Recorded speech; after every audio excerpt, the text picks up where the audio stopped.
Bright and sunny Wednesday afternoon. Wow, the weather can be so hot. But we have a show on our hands today. Good afternoon, welcome to the pulse here on Joy News. Joy News, independent, fearless, and credible. And of course, coming up this afternoon, factual, reliable, and accurate. That's how government describes a website launched to track projects and activities of the Akufo-Addo administration.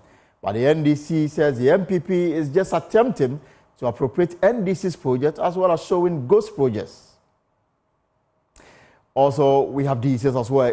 Inflation surges to 2.6 percentage points to 25.8 for the month of March 2024, compared to 23.2 in February 2024. That's according to the Ghana Statistical Service. Details as the contribution of transport to inflation increases in March, reflecting the changes in fuel prices at the pump, and happenings now is a meeting to agree on an upward review of the transport fares. We have the latest for you.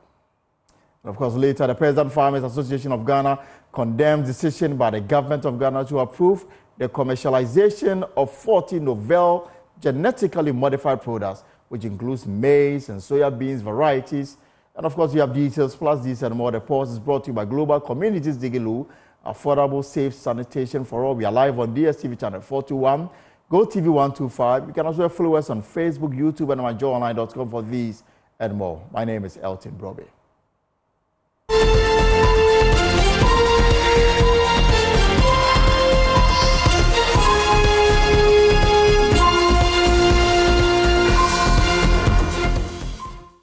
And we are back on the show this afternoon, and let's start from the government circles, because this afternoon they took a giant step at telling the people of this country what they've done so far in the last 7 years. And they want to describe it as factual, reliable, and accurate. That's government description of a website launched to track projects and activities of the Akufo-Addo administration, now dubbed the Performance Tracker. Government says it has listed 13,000 projects tagged with their geolocation on the website. As that was launched today, Western House and Minister Kojo Upon-Kroma at a ceremony to adore the platform indicates that the intention is to promote transparency and accountability in the execution of infrastructure and other projects across the country, categorized into 22 thematic areas.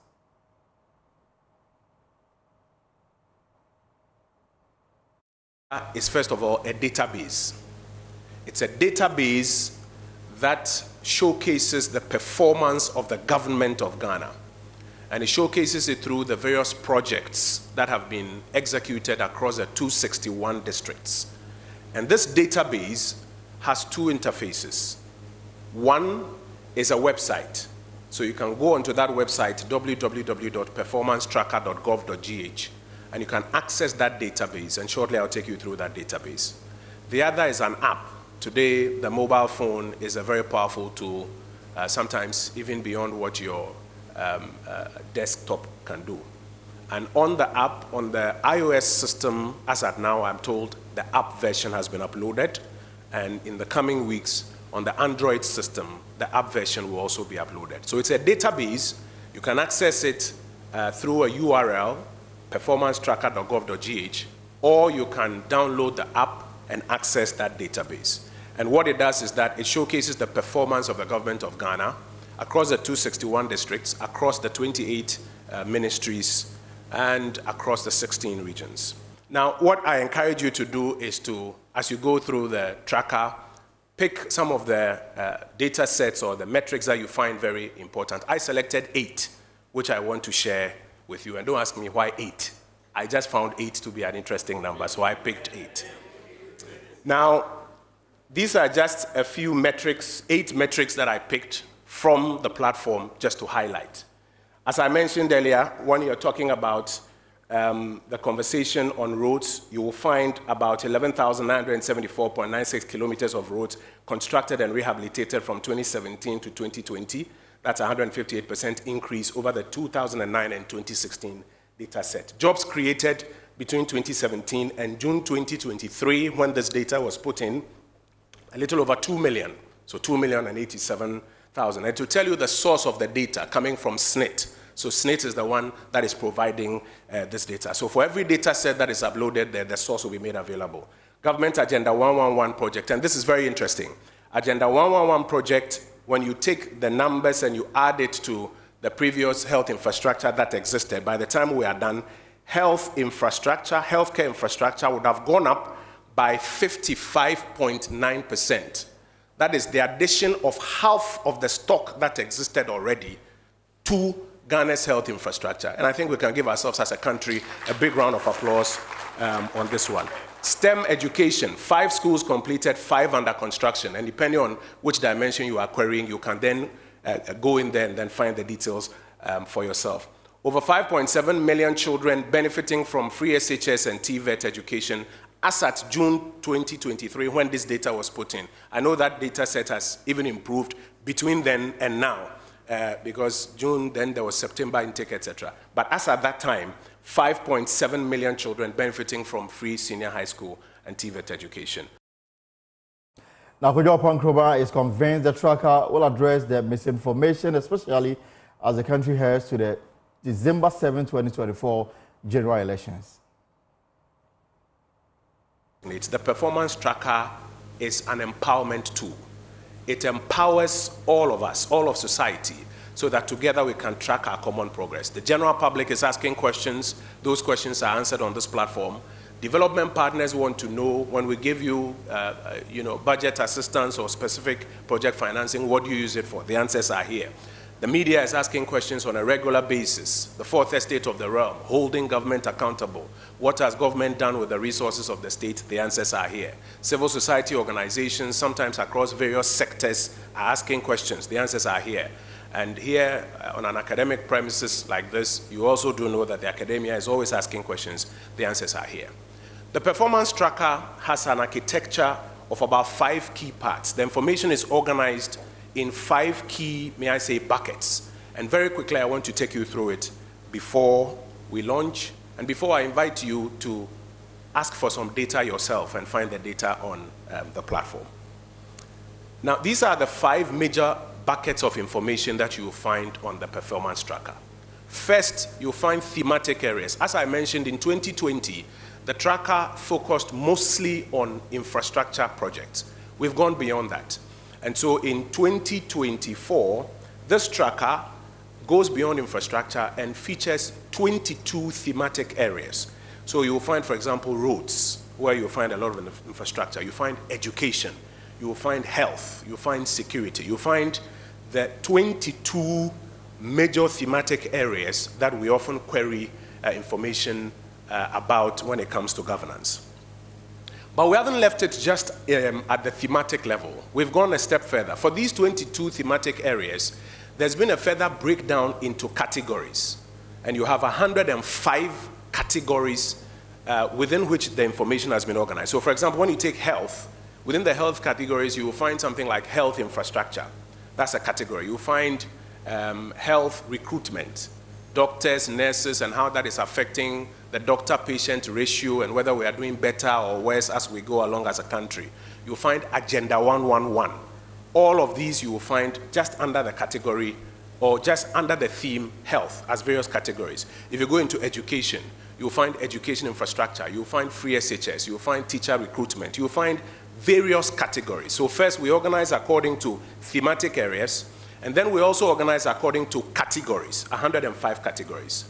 There are those who also want to find out, how about this ministry? And that's a work that, as was mentioned earlier, from the head of civil service through the chief directors and the directors RCM we have done. How about this particular ministry? What sort of work has gone on in this ministry from about 2017 till now, or 2020 till now, or even beyond now, as we continue to track our progress as a republic, ministry by ministry. And so you'll find that 28 ministries and then the Office of Government Machinery are accounted for. So you can query by ministry and find for yourself what exists there. And some want to see by region. I think, the Bono East Regional Minister smiling when, she saw the regions pop up, hoping that she will beat everybody else to what is available here. 16 regions have also been accounted for, and you see the projects listed according to region. And beyond that, the 261 MMDAs also have their projects accounted for here. So DC will be checking to see how many projects you have executed in your areas against other DCs. And if you have more projects, you please send it through the validation process, the very rigorous validation process, And when it is validated, it will be updated on the tracker. Very quickly, the thematic areas. So when in the door for you to see exactly what they've done so far with your taxes and the money they borrowed, the projects that they've invested them in, all with just a single click of a button, and you get to understand this better. We'll get reaction for this for you, but first let's get to understand this new tracker and how it works. And we've put together some graphic for you, and then my colleague from the data desk will help me make sense of the issues that they have put out here. So, for example, on STEM education, that's science, technology, mathematics, and of course the rest. Completed 5, under construction 5. These are the STEM schools across the country, and this is between the period 2017 and 2023. The total STEM schools government is hoping to roll out, the number is 10, and so far they've completed 5, and 5 are under construction. That is just for the STEM schools. And of course, construction of interchanges, roads, interchanges especially, government is hoping to do 12. 6 are under construction, 6 completed, 140% increase compared to 2016, according to the information that you can find on the government website that tracks all government projects in the country. So this is just about interchanges, 6 completed, 6 ongoing. Electricity accessibility rates. Now, as of 2022, 88.75% of Ghanaians have access to electricity, and 5.5% increase compared to 2016. So in terms of rates, government has added 5% more to what it met in 2016, taking the electricity accessibility to 88.75% across the country. And this is as at the end of 2024. It may have gone up because we are in 2024. And of course, I'm sure that we'll get to understand more when we speak to the government spokesperson on this matter. And Ghana Card successful registration. What the tracker says that between 2018 and 2023, successfully registered 17.7 million out of a population of over 30. Remember that children at a certain age are not eligible to be registered, even though the Vice President some few months ago launched the project to register kids at birth. But we have a large category of an age group that is 15 years and old and older. But they've registered 17.7 million Ghana citizens. So 17.7 million Ghanaians have access to Ghana Card. And this is between 2018 and 2023. And for basic school projects, completed 256 between 2017 and 2023. That's the number of schools that government has completed at the basic level, 526 across the country between 2017 and 2023. All right, so let's make sense of what we're told this morning. And Manasseh Atabwahin is a government spokesperson on infrastructure. Also with us is Dr. Thomas Anaba, former medical director at the Rich Hospital. Let me start with you, Manasseh. You're welcome to the pause here on Joy News. I am the spokesperson for the Ministry of Works and Housing. Right. So Manasseh, let's understand this. Perhaps as a background, what really is informing this initiative, knowing very well that it's not the first time? What is different from what we have now from the previous one? Okay, so a very good afternoon to our cherished viewers. I mean, most often than not, you would hear a lot of people demanding accountability from government. And the usual question you would always hear is that, what does government do with my money? Right. What is in for me? Government doing at all in my district? When government shares the national cake, myself and my district, how do we benefit from this and how do we verify? And so you'd realize that in 2020, government launched the delivery tracker, and it was an infrastructure-based repository of government projects. Going forward, you realize that it will be important for us to include other projects that may not necessarily be infrastructure-based. And that's how come we bet performance tracker to ensure that we are able to update Ghanaians, we're able to give Ghanaians the accountability to to even probe government further and also to verify for themselves various projects that government is undertaking in their various districts and even in their regions. And so this, for me, is a milestone that we've been able to achieve, and it allows every citizen the opportunity to verify and also to know what government is doing, district by district, region by region, and even across the various MMDAs. You'll be able to know the various projects that government has done. And the beauty of the performance tracker is that it's in two phases. There's a website of which you can access with a URL or an app. So when you go on Google Play Store, you'll be able to download the app. And at the click of the button, you'll be able to access any information you are using. And the performance tracker, again, is an enhanced version of the delivery tracker that was launched in 2020. The performance tracker is indeed very user-friendly, and it has more rigorous validation. It has undergone a lot of validation, processes to ensure that whatever project we have enlisted on the tracker is verified and is something you can really see on the ground. And so this is an improvement, and we just want to empower Ghanaians to give them the opportunity to demand accountability and even to verify for themselves every project that government says we have done. Right. I don't know if we have Dr. Anaba on the line. All right. So let's now try to understand this better. I mean, this morning I listened to the former President John Mahama when he met members of the Ghana Union of Traders Association, GUTA, where he makes the point that between 2017 up until now, government has gone to the European market under the Eurobond platform to borrow $16 billion. And for him, he's been asking the question, and he's yet to be told what that money was or has been used for. Does this platform bring clarity to this matter especially? Yeah, I mean, yes, definitely. So for every project government has sourced, for every loan government has sourced, there are projects that are identified with such loans. And so if the former president, of course, is asking for what the loans have been used for, there are various projects we can mention and demonstrate on the ground. And we've even set locations, real-time locations to the various projects we have cited on the tracker so that you'll be able to pin the projects down to the location sites for easy verification. And so, yes, it's good for everybody to demand accountability from the taxpayers' money. And government has moved a step further. This is the first time in the history of this country that a government has been able to provide an accountability and transparency tool to enable the Ghanaians with ease, even from our phones, to assess what government has done. And so this will, of course, go a long way to allow people to verify and to know what their monies or taxes have been used for. Mr. Boyan, since you speak for the Ministry of Works and Housing, let's zoom in on your ministry. Let's start with housing. What is the status of it in terms of we have almost 1.8 million housing deficit. What has government done so far?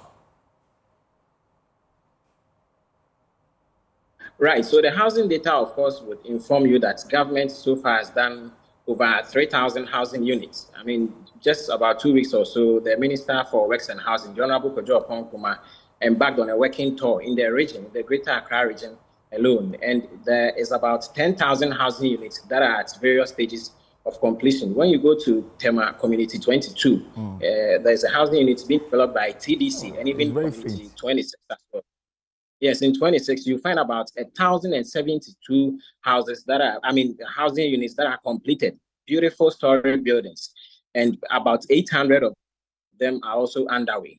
When you go to Community 22, you find about 400 of the housing units being completed by TDC, and additional 200 is being completed.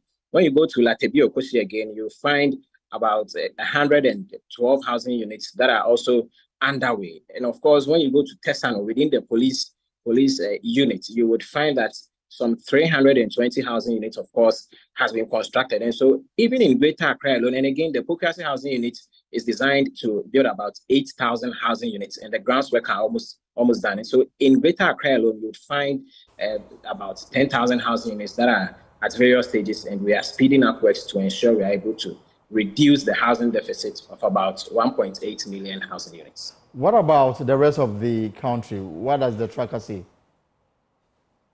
So for the rest of the country, what government is doing is to ensure that we roll out what we call the district housing projects, which will allow various districts to have access to the housing. We do not want a case where the affordable housing units will only be centered in Accra, Kumasi, and in Koforidua. We want to ensure some equity in the distribution of these affordable housing units. And so government very soon will roll out the district housing units so that in most of the districts, especially where the Agenda 111 projects are cited, we'll be able to have some housing units to even encourage doctors and nurses and other health workers who will be posted to work in these facilities. Right. So if all this thing you are telling me about are evident on the floor or evident on the ground, why therefore do you need to put all of this on the website? Who exactly are you communicating? The Ghanaian people who can attest to whatever it is you have done. It is important for Ghanaians to have access to data, so that they'll be able to know for themselves what government has used their resources or their taxes for thus far. And I mentioned that every now and then you would find people raising objective questions that what is government using our taxes for? What has the money been used for thus far? And so it's important for government to render accountability by bringing accountability to the doorstep of every Ghanaian, ensuring that even at the comfort of your home or your office, you are able to surf the internet or even browse your phone, just Google performance tracker, and you are able to know district by district so that you know what your monies really have been used for. And so we think this is very important for us to advance the level of accountability to enable Ghanaians to know what their taxes have been used for. And again, I don't know whether we can zoom in on health. Agenda 111 is a key government initiative that want to deal with health issues in the underserved areas. According to the tracker, 88 of such projects are at various stages of completion. Is that the case? Yes. So with the tracker, what happens is that the tracker has been updated to June 2023. And so from 2017, January to June 2023, you'd find projects that are updated over there. So if the tracker is mentioning that we have 88 at various stages, that is the point. The tracker is also designed in such a way that at every point in time, it will be updated to provide real-time data so that even if there are progress on the various hospital projects as we are discussing, we'll be able to update it for Ghanaians, of course, to be able to verify as well. I asked because we're told by the minister when he did the launching that what is available on the website is up to a period of 2023. I know, for example, on Agenda 111, we've had conversations with the government spokesperson or the government advisor on health, Dr. Nsiansari, early this year, where he mentioned, for example, that the attitude of some contractors meant that government had to cancel contract of some contractors that were working on some of the Agenda 111 projects. The reason why some of them stalled, that's why I was asking whether the 88 are projects ongoing and we can easily verify. Yes, the 88 are projects ongoing, and as we are discussing, you can easily verify them. You hit the ground and you realize that in these various places, the projects are at various stages of completion. And so these 88 can easily be verified, and indeed, they are projects that are ongoing. All right. So the end game really is what? To address misinformation? The end game is to afford and to allow Ghanaians the opportunity to have the tool to demand accountability from government, to be able to verify for themselves various projects that are ongoing, even in their various districts and regions. And again, it allows government to know which projects are near completion and also to speed up our pace of work. And again, it will also serve as a database repository so that should you want to find out what government is doing, should you want to know the progress of work of the various projects that government is doing, at the click of your button, you'll be able to know it even on your fingertips. All right. Let me ask a final question so I can let you go because you are from the Works and Housing Ministry. Small rain and we are exposed as a country in terms of flood preparedness. I mean, we are just about to enter into the rainy season proper. Right. the minister has been out there to abreast himself with the state of affairs in terms of our flooding issues. I mean, this year, are we likely to have a reduction in terms of the flooding? Have we done so much to address this matter head on?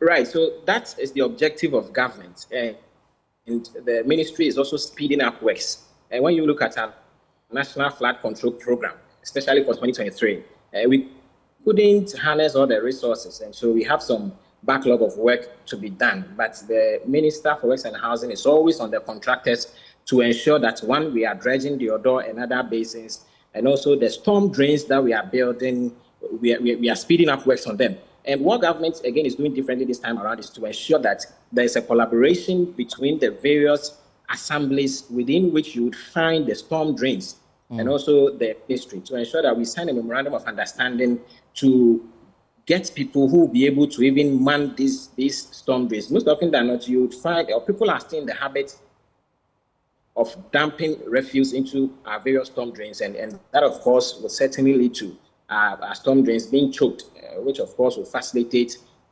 flooding. And so we are speeding up works.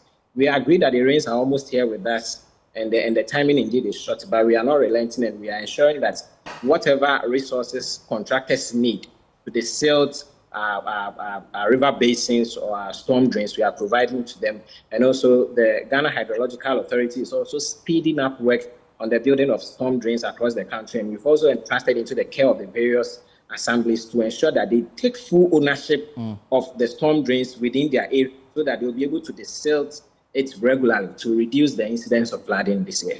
I'm absolutely certain that in the handed over notes that came from the Honorable former MP Francis Asenso-Boakye to the current Minister for Works and Housing, Kwadwo Oppong-Nkrumah, I'm certain that included in that handed over notes was the fact that funding has always been a challenge in terms of addressing the flooding issue. The minister last year, in a communication that became a national issue, complained about the fact that the finance ministry, had not been regular in terms of providing the needed funding. In fact, he quoted an amount between 800 and almost 2 billion Ghana cedis to address the matter once and for all.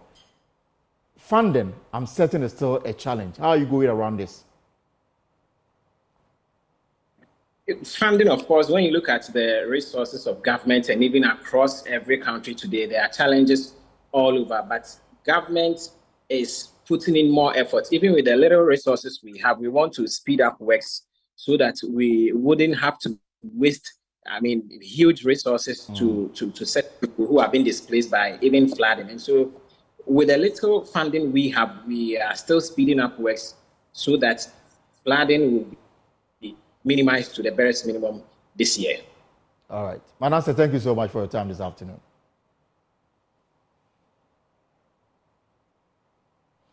All right. So Manasseh Boahenene is a spokesperson for the Ministry of Works and Housing, and we have been discussing the government tracker that was launched this afternoon. So let's open this discussion to independent thinkers. And Dr. Charles Anaba, a former head at the Rich Hospital, joins me as we explore the benefits, if any, from what government did this morning. Dr. Anaba, thank you very much for your time this afternoon on the pulse. And let me ask of your initial reaction to this tracker, which in itself is not new, but government said this is modernized to address what exactly people are asking and looking for. What is your initial reaction to this? And if you can kindly unmute for me, Dr. Anaba.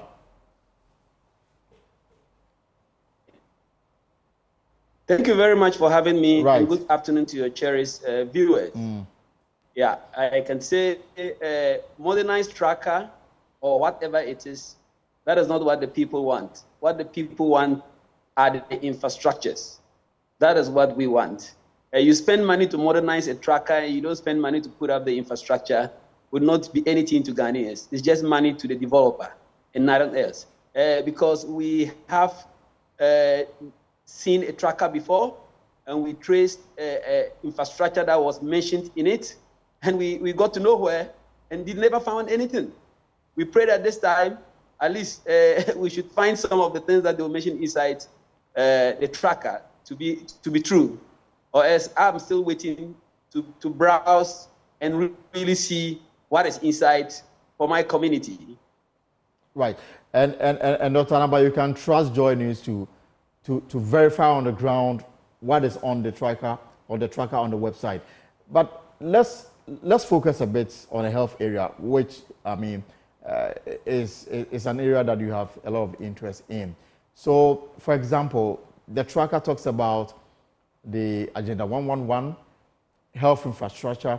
It also talks about the ambulance service, the emergency, calls that they responded to, giving an indication that it's been very good in terms of these implementations.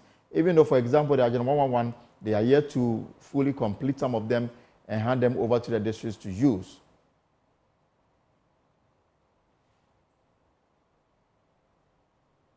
So, are we, in terms of health, is government taking the right steps? You see, Agenda 111, we've also monitored it. And I can tell you, very few of them have passed the 50% completion. And with the time left for the government in power and the economic crisis in which we are, the money that they are sourcing to do this, I don't think that they'll be able to complete, let me say, 20% of them before their tenure is over. Because we have visited some of the places and we have seen some of the infrastructure. It's not only the infrastructure, because these things are said to be 10 key projects, meaning that you have to procure equipment and then the rest. Right. The money to get to procure these equipments, bringing them in, with the challenges we have in even clearing donated goods at the port.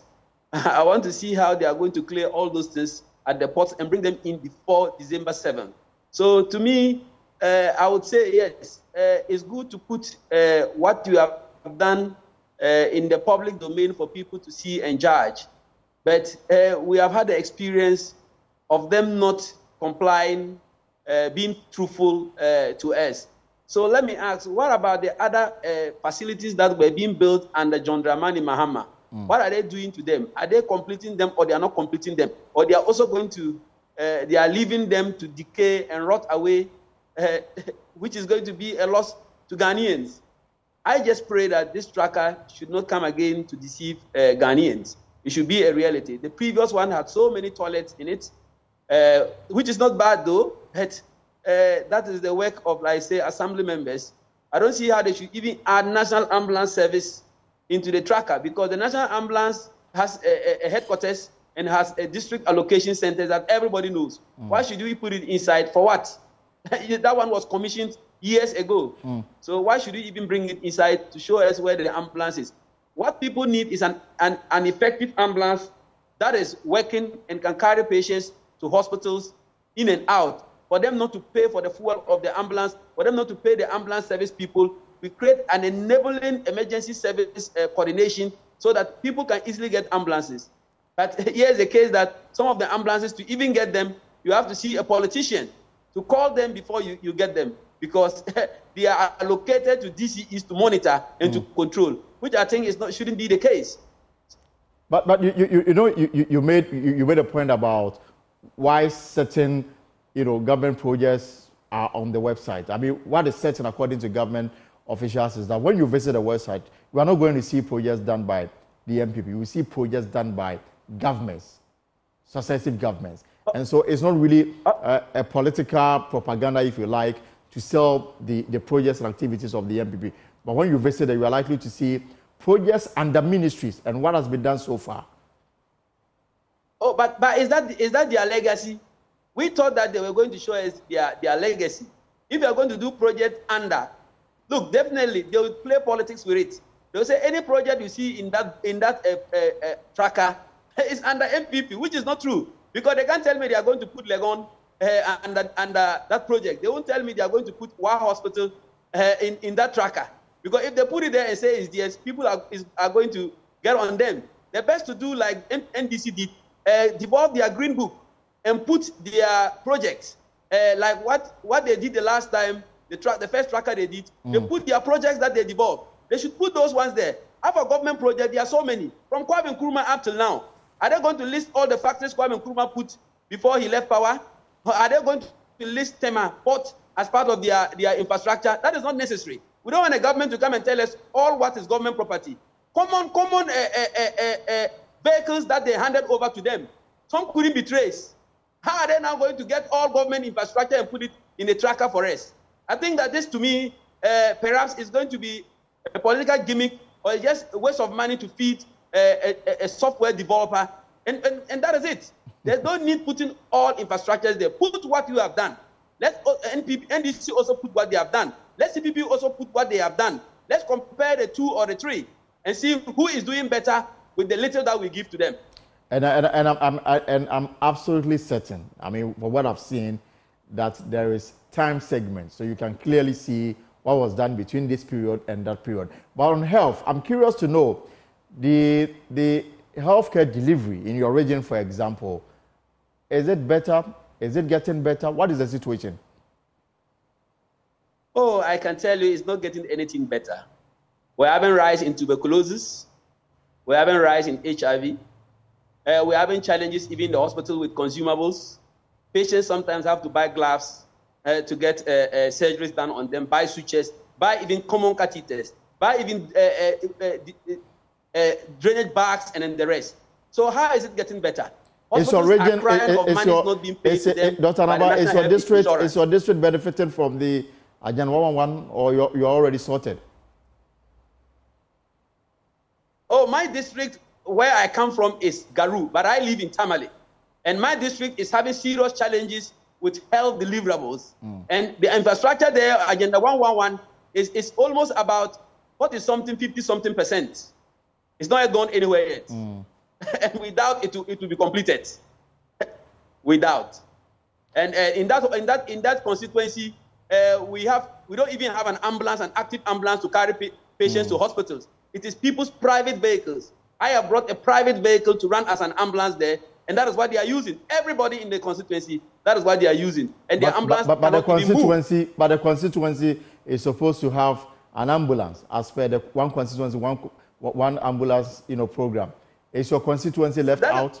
I'm sure there's an ambulance in your constituency. I'm telling you that the ambulance is there, it breaks down, they can't service it, they can't repair it, they don't have fuel, and then the rest. So it is by name. Because if you go and put an ambulance under DCE, not under the National Ambulance Service, being operated by the National Ambulance Service, but it's controlled by the DCE, when there's no fuel, it can move. And an order was given that patients should pay for their fuel for ambulances when they want to take them. And that is what is happening. And people cannot pay for the fuel. They can't pay. So you don't put up things, blow up things as if it's an achievement, just like the senior high school. Then people have to pay more for their children to go for a free senior high school. People are paying more to get more expensive to get the ambulance, take them to hospital in where I come from, than the amount they pay to get my driver, take them to the nearest hospital where it is needed, because they only pay for some little fuel. But the government facility, government ambulance will charge them more money. So they even prefer to use the voluntary and then the free car put up by a citizen, other than going to the National Ambulance Service. My final question, because you once heard the Ridge Hospital, my final question, this is a public interest question.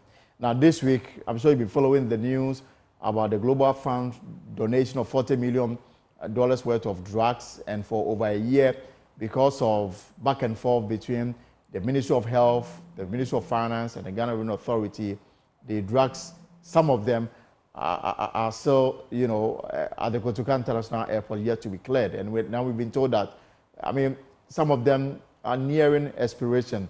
Konfanoche, the Otumfo decided to mobilize resources to renovate part of the hospital because, for over 70 years, the hospital has not seen any major renovation.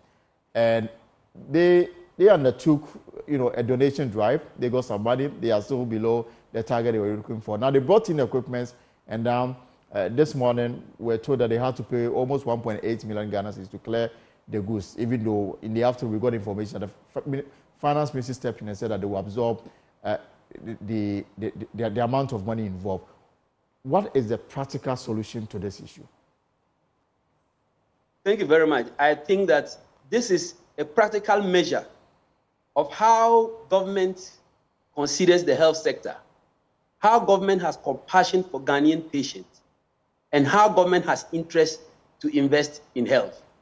Why is it that they can't clear medicine meant for tuberculosis when we have reports in 2023 that tuberculosis is on the rise, HIV is on the rise? Then somebody decides to squeeze his tummy in his country, donate money to an NGO to buy drugs to come to give to Ghanaians, to make sure that tuberculosis and HIV do not spread, the numbers should reduce. And the government says, because you don't have enough money to clear these donations to come and give to me, I won't let it come into the country. This is seriously considered as insensitivity on the part of government. How can somebody mobilize resources? I salute Otumfuo, mobilize resources to renovate a hospital for government, to take care of people. The items arrive to help in renovating the place. And government, instead of embracing him and rushing in with a waiver for him to clear the goods and go and complete the hospital, they are dilly-dallying and dragging their feet. Clear example of the insensitivity and the way government considers the importance of health delivery in this country. So the solution from your experience. A full hotel has been given a waiver of 3-something million to import resources to build materials to build that hotel. Is that more important than the drugs and then the materials that Otumfuo has gathered abroad to come to Ghana to save all Ghanaians, but they were more interested in a single individual and his investment? This shows clearly that our government has misplaced priorities, serious misplaced priorities, and that they have to think further. The advisors of government on health, I think they are not doing them anything good. Or else, I may consider that is a Muntie Obia president and leader. Other than that, this thing shouldn't happen. You still haven't told me the best way out to resolve this matter. The best way out is for government immediately, like he has done, to give waiver for it. And also coordinate any donation coming to Ghana before they arrive, because they are always informed that they are coming. The finance ministry gives the waiver quickly so that these drugs don't stay there and expire. Just like Global Fund is warning us. If it expires, we are not going to give you more resources. We did the same thing to the Millennium Compact Challenge, and we lost millions of Ghana dollars. And we are doing the same thing to Global Fund. Government should immediately put arrangements down for any donation coming for the health sector. Donation to be given a waiver. And period. All right. Dr. Anaba, thank you very much for spending some time with me here on the pulse this afternoon. I mean, we've been discussing the government's tracker that was launched this morning at GIMPA and the provisions on it. I mean, I will encourage you to go to the website and then assess the information there for yourself, and then you can track some of the projects, especially in your district, in your region, and in your constituency. Government says doing this, and that. Is it really happening? You can track it, and then you can tell us what you found. But before we take a break, clearing an imported vehicle at the Tema port will attract 23 different taxes and levies, and this former President John Mahama finds ridiculous and shocking. According to him, the prevailing conditions at the port continue to make Ghana unattractive for investment and business. Interacting with members of the Ghana Union of Traders Association, GUTA, the former president, who is also the NDC's flag bearer for the 2024 elections, recounts the taxes and levies on Lexus vehicle that was cleared at the port. The port, so that we'll have the most competitive port in West Africa. And that was because volumes had grown so much that the old Tema port could no longer handle. The only efficient berth we had was the MPS berth. For those of you who remember, it could take only 2 ships. And so anytime I flew out of Accra, I saw a queue of ships waiting to enter Tema port. And so I called Gapoa director. I said, but why do you always have this queue of ships? He said, so we don't have the capacity to handle all of them. So some of them have to come and wait with cargo for about a week or more before they get the chance to come in. And that's when I challenged them to build us a new port, because Gapoa and MPS were partners already. So I said, government of Ghana doesn't have the money. You use your own balance sheet and look for the money and build us a port in which you are partners. Today, that port is operating. We have more capacity than it can even handle. And that is why we are sad that volumes are escaping. We must make sure that as much volume comes through that port as possible. Because even the phase 2, if they finish the phase 2, we can handle cargo for almost 5 countries in this sub-region because we have the capacity to be able to do that. Today, that port is earning Gapoha a lot of money. Since that port was built, Gapoha's dividends has been more than $200 million from the new port. And yet people say, I sold the port. Meanwhile, now, the dividend Gapoha is making, of that almost $200 and something million Gapoha has taken, that is what you've taken $70 million out of to go and do Buankra Port without a railway line. And the point is, if my container comes, why would I wait for you to pick my container on a truck and send it to Buankra? I'll come and clear, negotiate the charge with the articulator driver myself and take my thing. Buankra can only be viable if there's a railway line. And so we're building it just because we promised that we'll build it. But after you finish, how are you going to send the containers there? By road? It's the same way we do it already. So I'd rather clear my thing in Tema, put it on a truck, and then haul my cargo to Kumasi. So we need to make our port competitive. And all of us must work together to see how we can do it. One, clearance procedures must be made easier. And one of the promises I make you is that we're going to sit together with our trade ministry, and we're going to look at all the fees and charges at the port and rationalize them. Those that are not necessary illegal fees, we'll take them out so that we can make things easier. We're going to let the port work 24 hours. And it's part of the strategy for the 24-hour economy. There's no reason why we can't clear our things on Sunday. There's no reason why we can't clear our things on holidays. The port is an essential service. The way that the electricity company does not go on leave on Sundays and holidays is because it's an essential service. Yeah. The port is also an essential service. And so the port must continue to work every day of the week, including holidays. And so we'll do that. So that people can clear their goods as quickly as possible. Aside from that, in order to make your lives easier, we're going to license some financial institutions. And so if your container is coming and you don't have the money to clear it immediately, you will go to the financial institution to be licensed to do that kind of business in the port. It will be a specialized financial service.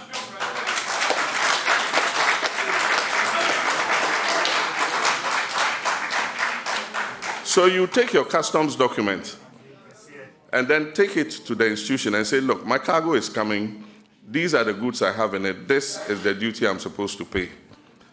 You sign an agreement with them, depending on how long you want. I want a month to be able to gather the money to clear, or 2 months, or 3 months. Yeah. Government will regulate the interest that they will charge you so that it's not excessive. So as soon as your container is put down, they will pick up your container, they'll pay government's money to it, and they'll move your container to their warehouse, and your container will be there. And then you take your time, put your money together, you go and take your container, and you go away. And so that is one of the things that we're looking at, to license special financial institutions to do that specialized service so that government will also get its money up front. There will be no problem with somebody's container staying in the port, demurrage, and all that kind of thing.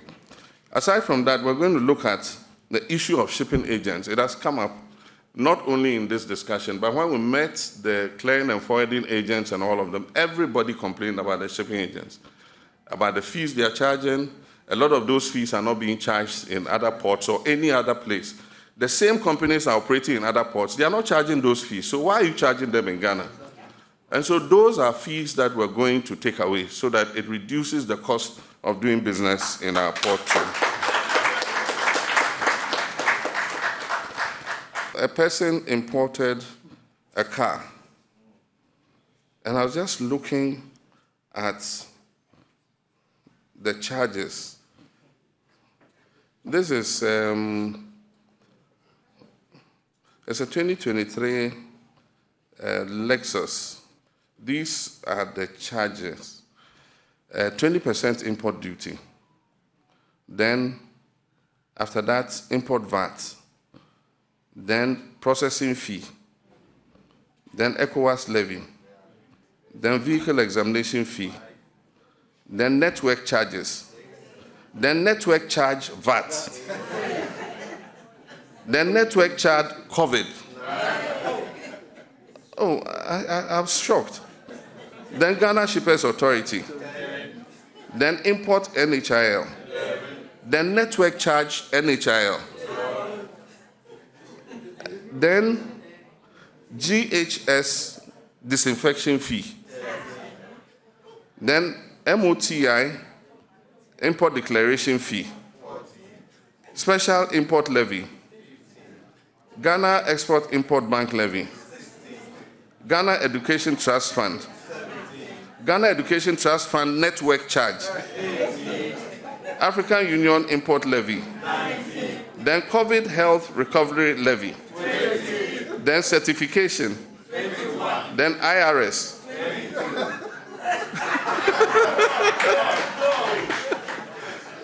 You know, there's overage penalty by 0 because it's a new car. But if it was an overage car, it means it will be 23. You know, and so I was shocked myself. And I think, you know, but I'm going to tell you something. And this is about taxes and levies. Yeah. President gave a very good idea and said, look, we need to spread the tax net. And the other day I was talking about it. I am a head of a household. Myself and Auntie Lodina live in the house with our children. People come and work in the house. Somebody comes to service the air conditioners. Somebody comes to change the lights. Electricians come. I mean, all kinds of services. And you should see the charges. For me, I don't know whether they are presidential charges. Maybe because I've been president before. They are charging me more. But I'm sure you are facing the same this thing.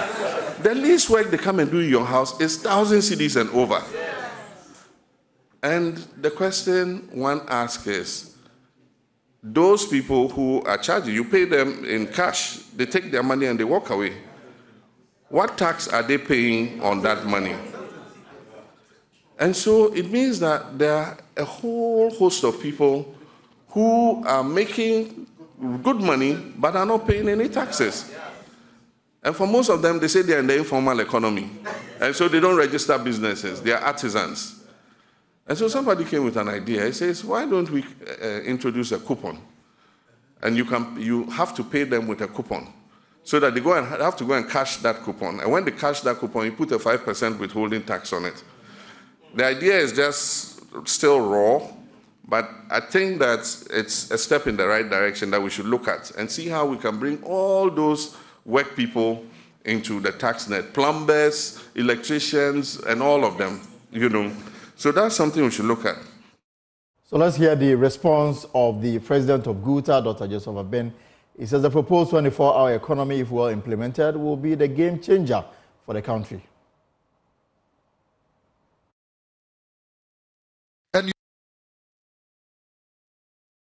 Your Excellency, let me give you one thing about your 24-hour economy. I think we had a program at School of Mass Communication. It was live, and I've actually thank you for this. At that time, people were just opposing. I said, no. If even you say that it is already there, there's nothing wrong for us to enhance it. And there's more that we can do in the night. There's more that we can do in the night. There are so many things that are creating nuisance in the afternoon. A lot of them. That when you go to Opera Square, when you go to Kantamanto, when you go to Okanshi, in the afternoon where people are shuttling around, that's where we are offloading our goods. And so it made the place very congested and can. So, Your Excellency, let's think about the things that create nuisance in the day and put them in the night.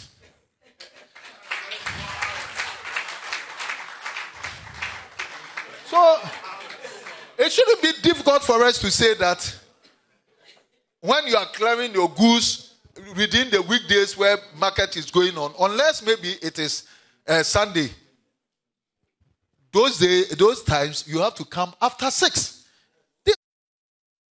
This is the pause with me, Elton Brobe. We'll take a short break. When we return, we have more from the Ghana Statistical Service.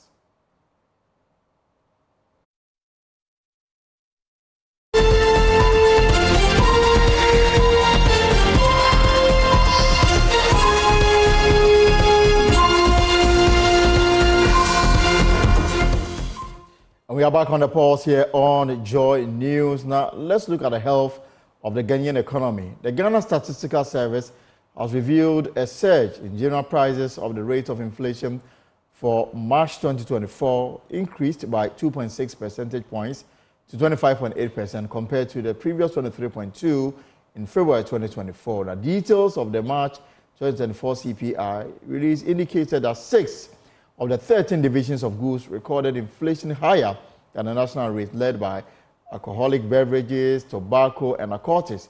Here is government statistician Dr. Professor Samuel Kwabena-Yenim.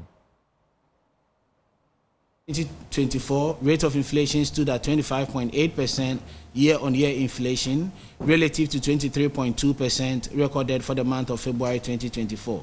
This indicates that we have seen a surge in the rate of inflation by 2.6 percentage points, increasing from 23.2% to 25.8% for the month of March 2024. Disaggregating this from a food and a non-food perspective, rate of inflation for food was 29.6% relative to non-food 22.6%. Both food and non-food inflation have seen a 2.6 percentage increase in its rate of inflation between February and March 2024. From a locally produced item and an imported item perspective, we continue to see locally produced items recording a higher rate of inflation relative to imported items, as locally produced items recorded a rate of inflation of 26.6% relative to 23.8%.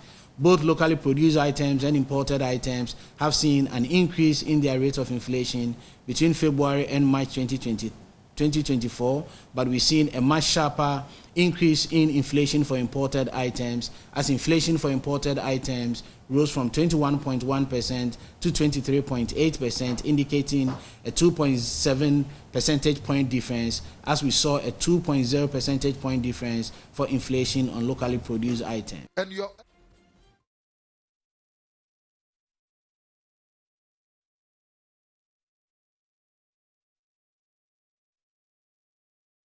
Welcome back to the pause here on Joy News. Now, the Peasant Farmers Association of Ghana, they've condemned the recent decision by the government to approve the commercialization of 14 novel genetically modified products, including maize, soya bean varieties.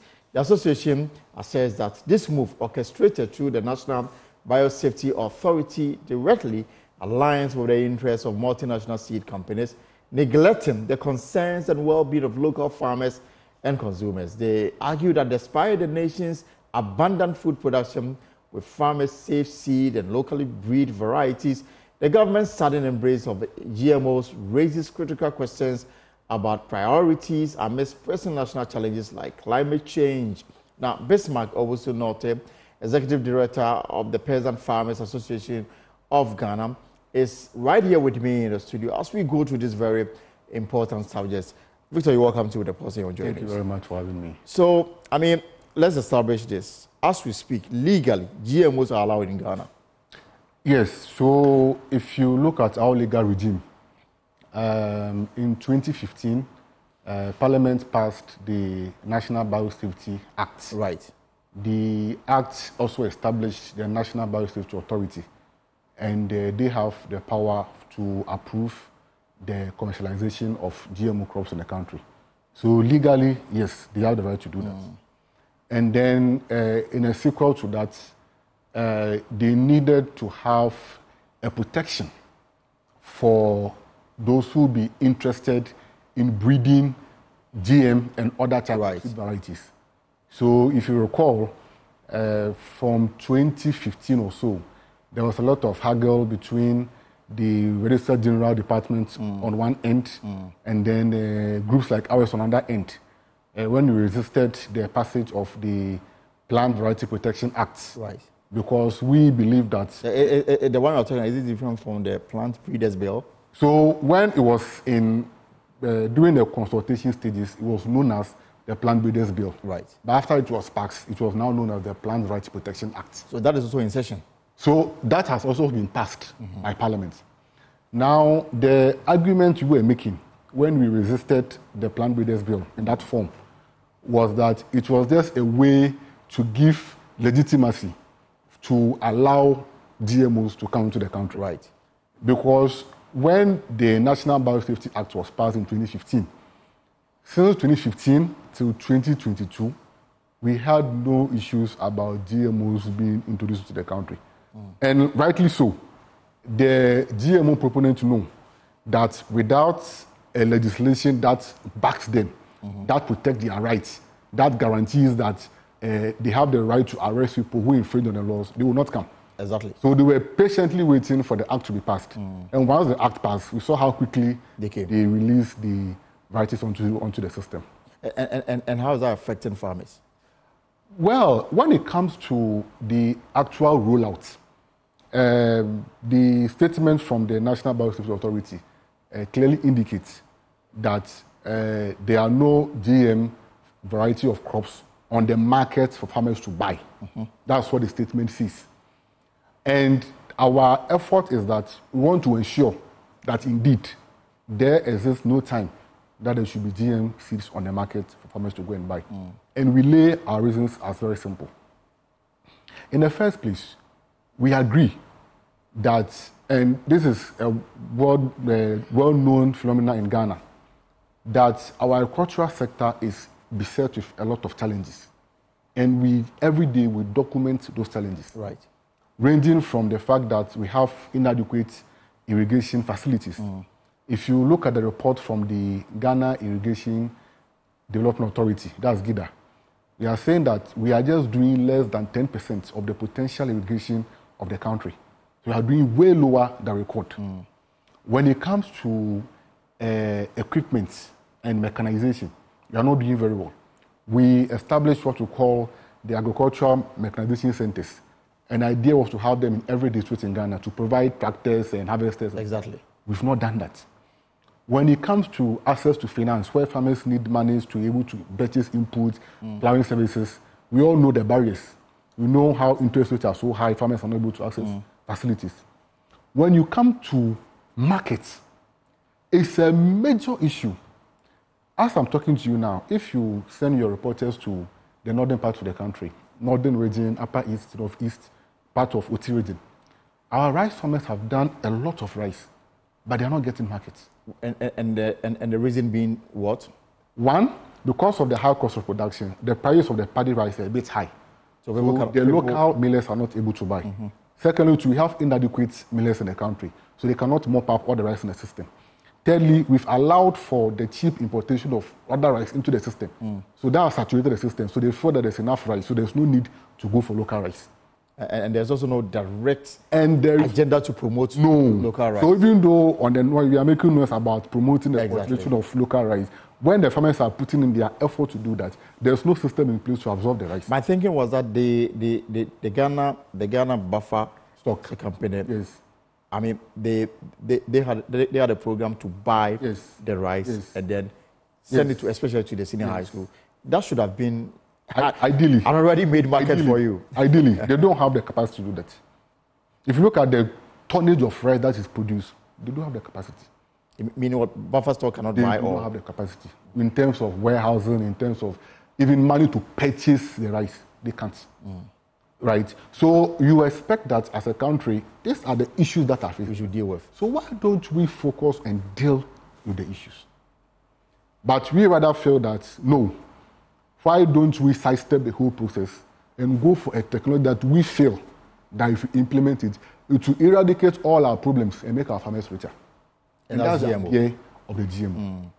Now, in 2020... But again, let me just find out. So, I mean, in terms of acceptance, in terms of embracing it, is that you are fully on board?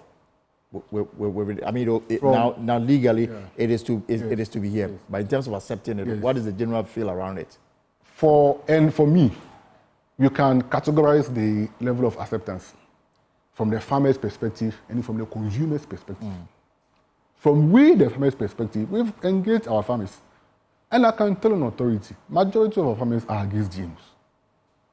They do not like it. And the National Biosafety Authority, I think about 2 years ago, they did a public forum with FDA on GMOs. And the consensus was so clear that majority of people who were gathered there were against GMOs. And so it raised the question about the kind of consultation that went into the development of the bill and its passage. Absolutely. And so I even employ your team that if you are done, you can just do a poll. Find out from your people how many of them will prefer GMOs and see the results. So, and it appears that our authorities are not listening to what people are saying, but they're interested in what they want to do.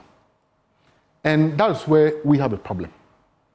Because our problem is, why do you want to sidestep the whole process, abandon or ignore the key issue they're supposed to undertake, and then go for a solution that even jeopardizes our entire food system? And that's an area that we don't emphasize much enough. And let me tell you. Right.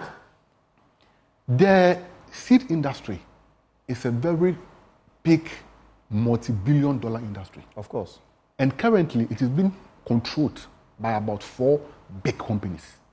The Bayerns, the Sargentes, the Monsanto, they control it. And currently, they control about 50-60% of the seed industry. And they are the ones who are pushing the GM agenda. Now, we always try to cite the Russian-Ukraine crisis and COVID to set an example. As a country, we depend so much heavily on inorganic fertilizer that we import from Europe and other countries. When Russia-Ukraine set in and COVID set in, what happened was that countries protected their food. So even those who are producing the input like fertilizer, they either reduce production or fail to export them. The ripple effect was that in Ghana, the price of input shot up. If you recall. Yeah, the ministry, exactly. They were not in a position to even supply you with the fertilizers. Good, remember. Why? Because we were dependent on them for our fertilizer. Now, luckily, I hear that we are putting up our own fertilizer plants in Ghana, which we support very well because that will also help us. So the foundation of your agriculture is actually the seed. Now, we also want to give a situation where the seed that we have now, we are now also going to leave it in the hands of these multinationals. So it means that in the next farming season or so, if we are not able to get a seed from them, we can't produce. Because the GM technology operates in such a way that if you're not careful, it is going to eradicate the local seed systems you have in the country. Yeah, but I was just coming to that. I mean, the threat this poses for general agriculture in the country. Yes. Because then what? If you don't buy the seed from them, you cannot be in business. So let me explain. If you are a farmer, you have your farm here. I'm also a farmer, and I have my farm here. And you know, in Ghana, because of our land holdings, our farms are very close. If you decide to do a GM crop in your farm, and I decide not to do a GM crop, the same product, let's say maize, you are doing GM maize, I'm not doing GM maize. Now, when the crops are maturing, cross-pollination occurs. When cross-pollination occurs, the GM crops normally overtake the non-GM crops. So even though I'm not doing GM crops, because of cross-pollination, I'll be forced to harvest GM crops. Exactly. So gradually, all the other farmers who are doing the non-GM crops, based on their proximity to other farmers who might do GM crops, then you are contaminating them. Eventually, you'll be forced to do GM crops. Exactly. You have no choice. And that's the danger that we are likely to face if you allow this to happen. Now, when I was coming here, and I'm surprised that Joy Multimedia have not received this, but I had a response from the National Biosafety Authority. But again, before we do the response, I understand that part of this, somebody is taking a legal action relating to the matter we are discussing. Yes. What exactly is the person seeking in court? Well, there are a couple of reliefs that they are seeking. I think the first one they are seeking, and that's one of our partners called the Food Sovereignty Ghana. And one of the relief they are seeking is that, per the Act, the Biosafety Authority is supposed to constitute a board. And it's the board that will give directions to how the authority runs. But somehow, the board has not been set up, but the authority is running. It's already working. So the challenge is that on whose authority are you operating? That's one part of the leg. And I think the other part has to do with how well they've done work to ensure that GM products are safe. And so that's really more of a human rights issue that they're dealing with. So I'm even told they are not even happy with the development because they feel that once the case is in court, they should have allowed the process to end before the authority could have come out with that release. But that didn't happen. So I'm sure they are going back to court. Whatever happens. If I'm a farmer and I decided that I will not patronize the GMA seed, yes, please. To what extent would that affect my business? Well, to the extent that you are not cropping near your fellow farmer who is also going for a GM crop. But I'm thinking that what you have been used to cannot it run alongside the introduction of the GMO seeds? The GM crop is the GM technology is a very complex one. So that's why amongst all the varieties of seed is the only technology that mandates that the crops are labeled. When you are going to buy maize from the market, I'm not sure you care whether it's Obatampa or Pana or you just buy. It's a question I will ask as we go on, whether or not, I mean, the products I'm buying, how sure am I that these are organic or these are genetically modified? Exactly. So when you go to the market to buy your maize, you don't know. The only difference that most Ghanaians know is whether it's yellow maize or white maize finish. But the maize, there are several varieties, right? You have the OPVs, that's the open pollinated, and you have the hybrids. There are several varieties. Now, there is no danger in buying a maize variety such as hybrid when it's even mixed with another variety. There's no danger. No. But I'm absolutely certain that there was a reason why Parliament insisted that we should have proper labeling. So that is for the GM crops. As I'm saying, when it comes to GM, the technology is different. So that is why they are mandated to label, because the consumer is supposed to know the choices he or she is making. Are they doing that? Well, currently, per the release, they said there's no GM product in the market. 100%. That's what they say. On every product. They are mandated to do that. I don't have that capacity. So I can't dispute what they are saying. But they are saying that there's no GM products on the market. And indeed, if you go to their website, what the only approval they've given that is updated our website is the BT cowpea that they've granted approval. The 14 varieties that they said they've granted approval, they are saying that it is not for cultivation. But for what? That's the interesting part. It's for food, for feed, and for industry. Okay. That is what their release is saying.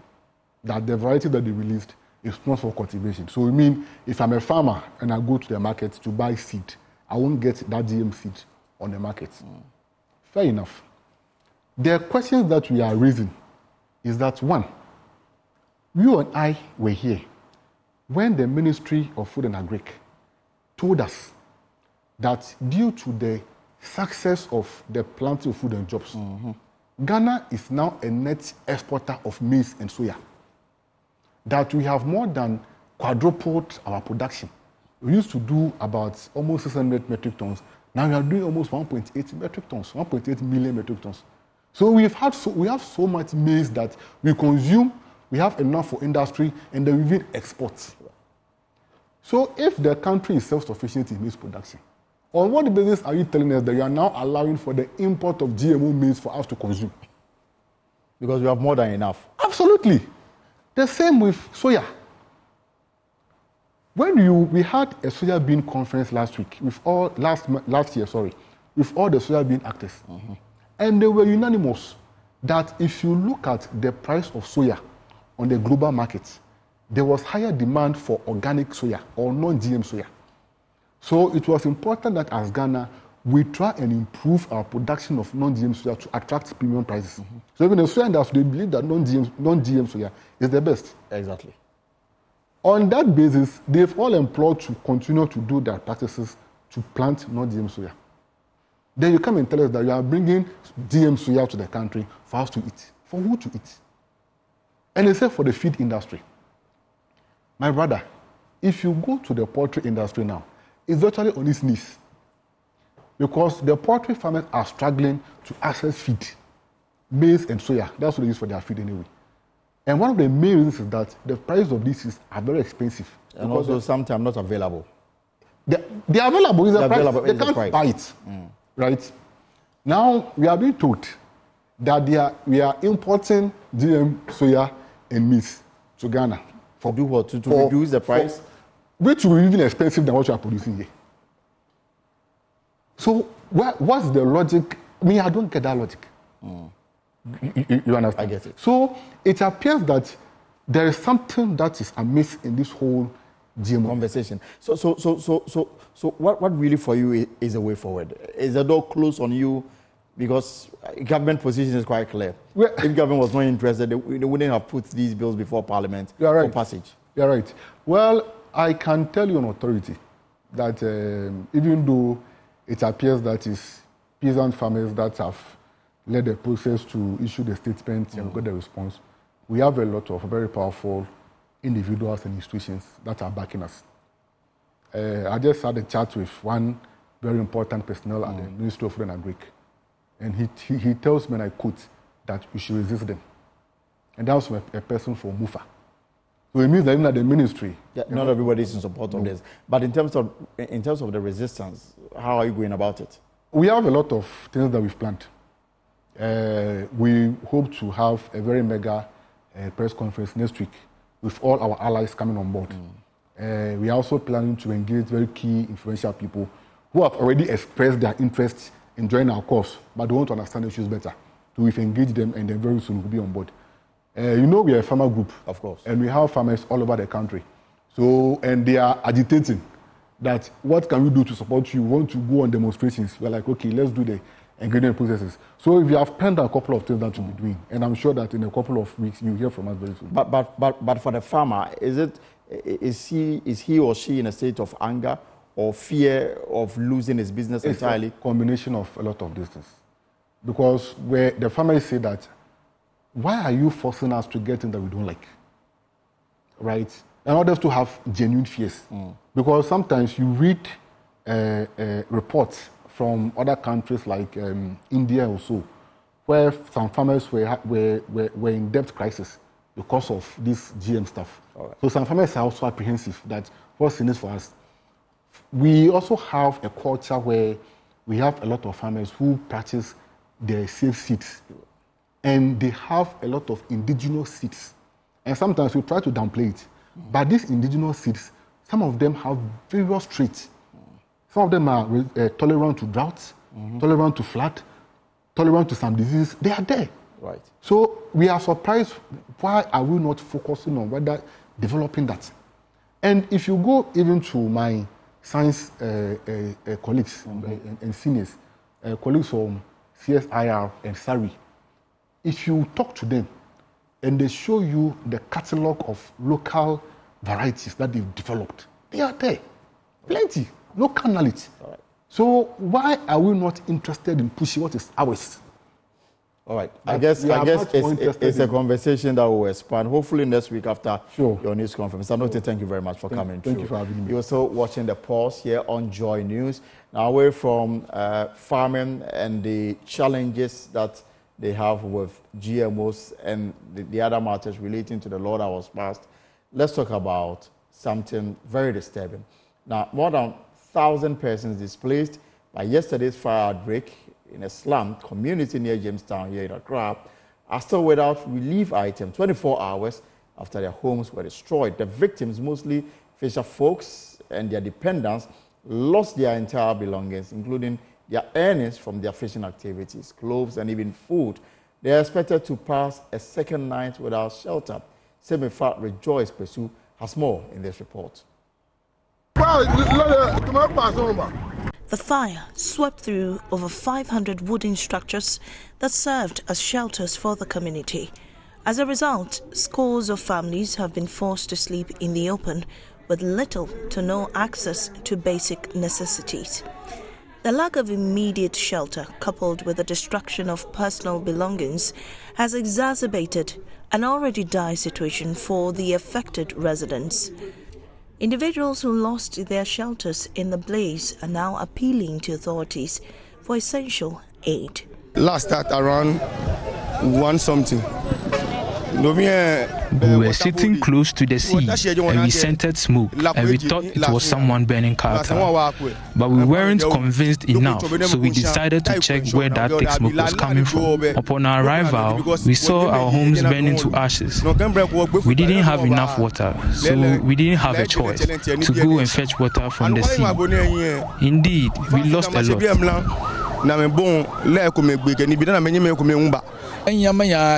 Ashui Abwa Fandan Intersumbi and a fee a biniska the 30 million between 70 million between the 6 million. The abandonment the Mescaya washu. I know skates then we say this year one pass and I be the ma. I before Bawa, what about funny what I name what I call into your 2 to men and dash at it. It's a cade of an but Pano Botiado, Chinese for what dana, waste a delicacy. I want to find Yakade, Nay Biampo Yanda. Assembly member for the Gbagba City, Jamestown area, Festus Ni Ai Hayford, has been speaking to Joy News. This place is a business area, so it's not a place for people to be living. Even though people do come and then after work, they have some massive structures around which they try to spend the night and all that, because some would have to go for sea probably at dawn or early the following morning. So those whose properties have been destroyed are the fishmongers. Fishmongers, yes. They have lost a lot of things. Engaging some of them. Yesterday I came around when the fire was being quenched. And then we saw a few of them who were trying to salvage the few things that were left for them. It was a difficult thing to behold. A few of them who had to leave just step out. Those who were able to salvage some of their stuff, they bought abubuya and then some other means of transportation to take them back to wherever they are coming from. Those who don't have anywhere going, they have to pay to their friends. That was what I saw, but just for us to know that this place, like I mentioned earlier on, is not a residential area. It is a business area. And the numbers, as of now, I can't give you offhand because we are still putting the list. You know, they are dependents. So if you want to add the dependents to the main business owners, then you can be talking about these huge numbers.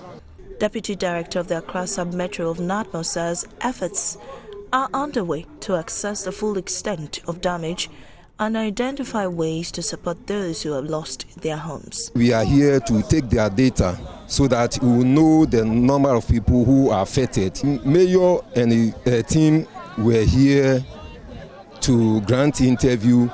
So she tasked us to come and take the data, and then we forward the data for her to know if there is any help that they can give to support them.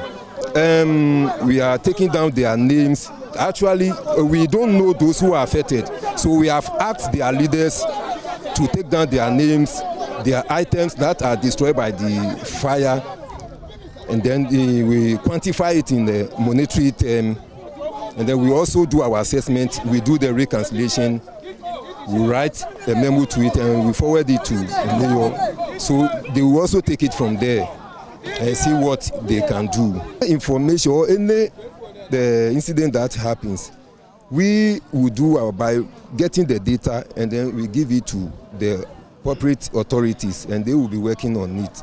So I can't say anything that we have the resourceful things to help or not for now.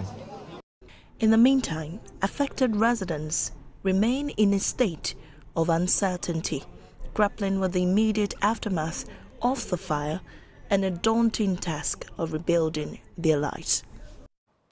Now let me bring you an unusual story about a woman who cannot speak by herself.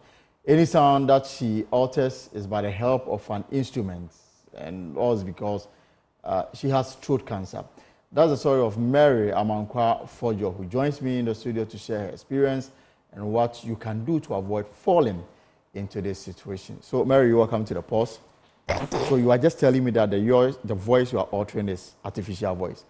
Yes. Why do you call it artificial? I call it artificial voice because, unfortunately for me, I was diagnosed with throat cancer. Actually, this month, it's said in the cancer awareness. Okay. And because I'm a member of it and a victim of it, I decided to make a lot of noise about it. It's my common condition. I found myself having a throat cancer, and through that I have to use my vocal box. And the vocal box gives 3 things in our life. Okay. We talk through it, we breathe through it, and then we eat through it. So if we have problem with this, I'm going to like these 3 things.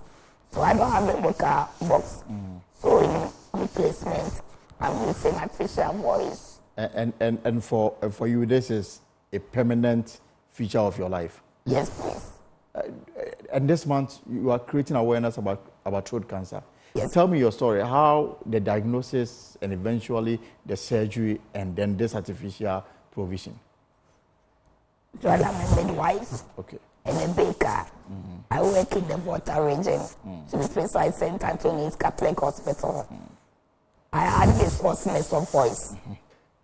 And I don't know what it was. I thought it was stress. It was breakage of voice.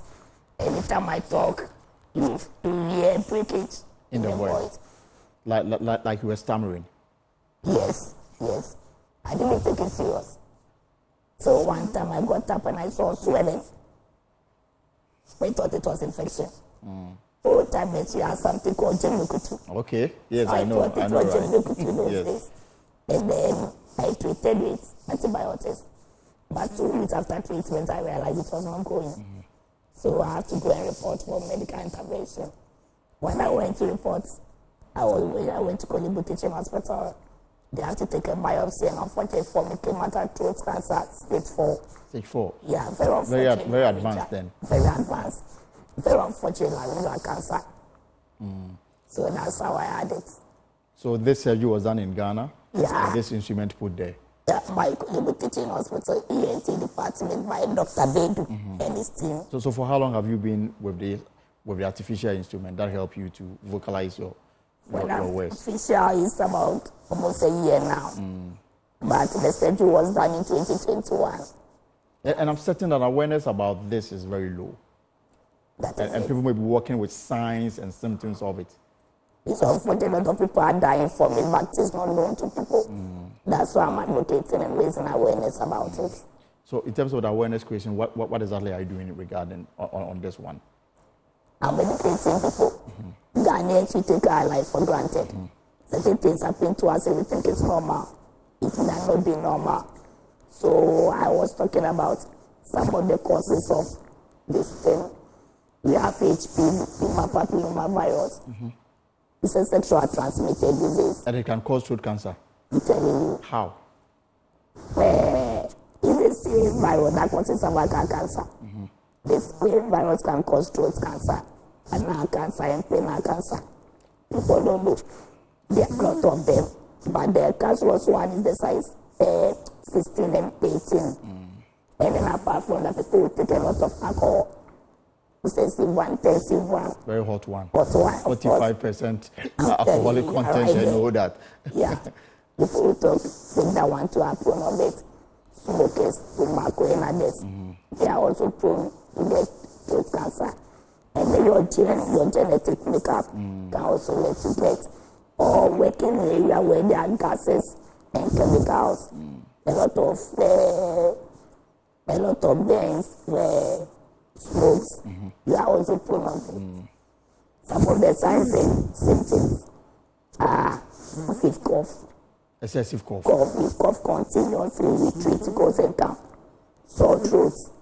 You get sore throat, you take vitamin C, it goes and it comes. Come back. It's a signal. You need to have a check. Yeah. And when you have pain in the ear, most of the time you feel there's a pain in the ear, please go and check. It might be the one about the sexually transmitted diseases that can also result in throat cancer. It affects both sexes, right? Male and female. Yes. Yeah, it affects both. But who is at more risk? Both. Everybody can. But the male are getting the more because they smoke more and then the alcohol intake is more than the females. But when it comes to the sexual transmitted disease, of this, we do things to keep our partners. Of course. We go extra mouth. Exactly. We put our mouth in places where the mouth is not supposed to be. So when you put your mouth where your mouth is not supposed to be, the danger is that you may be contracting this. Of course. Some people call it head. I don't know what it means. Maybe we'll try and explain it further. Yeah, so you have to be conscious of what you do with your mouth and the holes you enter into. And so it is important that people take serious view of these. You mentioned that people are dying out of this and they don't even know that they are working with these things. A lot of people have witnessed some accepted chemotherapy and radiation with them and they couldn't make it. They couldn't make it. They couldn't, in fact. It's a drastic life change condition. If you don't take care, depression can even kill you. Of course. Nose is not working because after the surgery, they are going to disconnect the area. So I don't breathe through my nose. Wow. I breathe through the hole at my neck. And the same hole I have my artificial voice and C2. And then I have feeding problems. So as I'm sitting, I'm on tubes. You're on tubes. Yeah. So if you want to eat anything? Yeah, if I want to eat something, I pass it through my mouth. But if I'm having challenge, I go to my tube. Wow. That would be a spectacle. Yeah. But it doesn't mean the end of the world. At all. So you've taken this very important assignment to educate people to understand. How are you going about it? And you have other avenues that people can access information through you. Yes, for the meantime, I've opened a WhatsApp group for all the throat cancers at Kolebu Teaching Hospital. As soon as you are diagnosed, the doctors will give it to me so that I can inspire you with my risk now. Right. And then after that, I have the social media handle. I'm I'm active on TikTok. Right. And then what's the name of the handle?